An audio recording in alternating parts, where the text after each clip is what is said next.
Hello guys, হ্যাঁ, চিল্যাক্স with কল্যাণ, আমি কল্যাণ। তোমাদের সঙ্গে আজকে আমরা চলে এসেছি সানডে। আমরা আজকে এসেছি বৈকুণ্ঠপুরের পঞ্চলিঙ্গেশ্বর শিব মন্দিরে।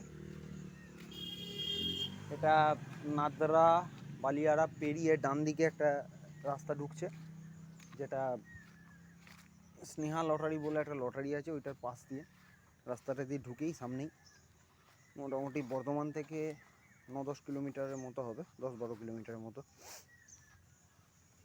তো এটাই দেখতে এলাম যে এখানে পঞ্চলিঙ্গেশ্বর নাম কেন, যে 5টা শিবলিঙ্গ আছে বা এরকম কিছু। তো দেখা যাক, আমরা চলে এসেছি টই টই করে ঘুরতে। রবিবার মানেই আমাদের ঘুরে বেড়ানোর দিন। হর হর মহাদেব।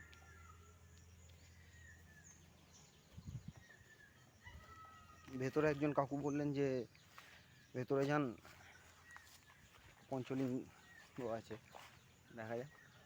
আমি ভাবলাম 5টা হয়তো মন্দির, 1, 2, 3, 4টে, আর মোস্ট প্রবাবলি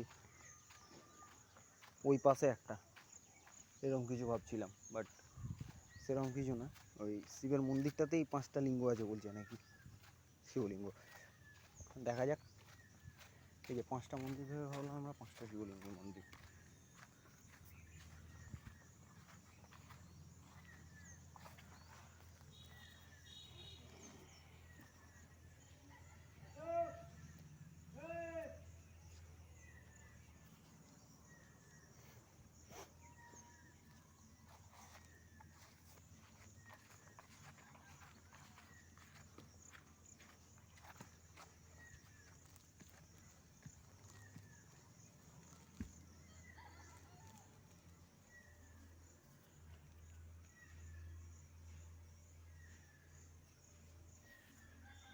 ঘড়ি খারাপ, এমনি 6টা বেজে বসে আছে, একটা 9টা 27।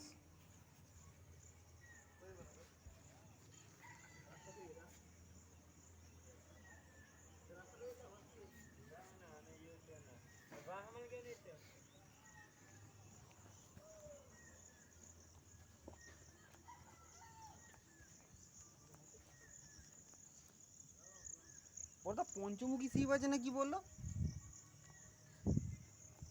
পঞ্চমুখী শিব না কি আছে বললো একটা একজন ভদ্রলোক। হ্যাঁ, ও পঞ্চলিঙ্গেশ্বর পঞ্চমুখী বলে দিল হয়তো।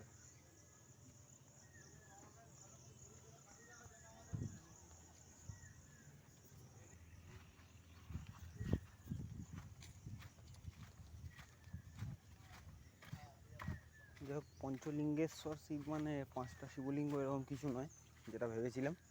অ্যাকচুয়ালি 5টা শিবলিঙ্গের মন্দির বলে পঞ্চলিঙ্গেশ্বর, বৈকুণ্ঠপুরে।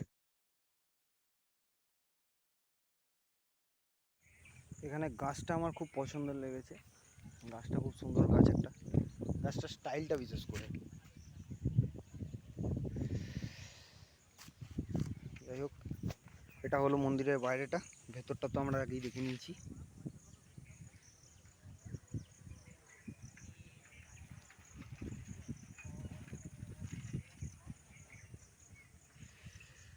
নেক্সট রবিবার অন্য কোনো মিশন, আবার অন্য কোনো দিকে।